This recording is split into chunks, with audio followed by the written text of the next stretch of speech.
Friends, Odia घर channel को स्वागत।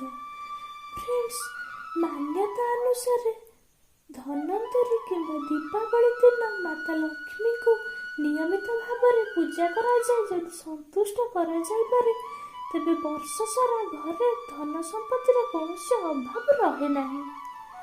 फ्रेंड्स, आपण माने जानिछंती जे कौनसी नुआ जिनिस घर को आनिबार अर्थ है माँ लक्ष्मी को घर को आनिबा।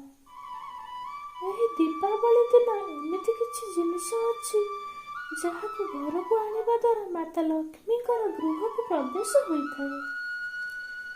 प्रथम जिनिसटी होछि एही दिन नुआ झाड़ू घर को निहाती अना जाए। एहा छड़ा रूपा तथा सुनार अलंकार मध्य एही दिन घर को आनिबा अत्यंत शुभप्रद होइथाय। पित्तल एवं तंबा पात्र मध्य एही दिन किणा गले मंगलमय होइथाय।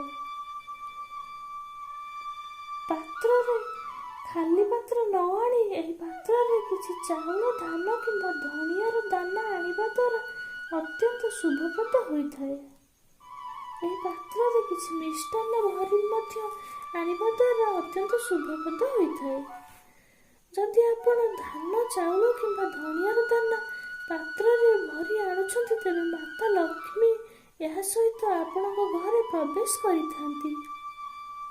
एहा छड़ा एही दिन गणेश लक्ष्मी एवं कुबेरंकर फोटो किंबा मूर्ति घर को आनी पूजा कले अत्यंत फलप्रद होइथाय।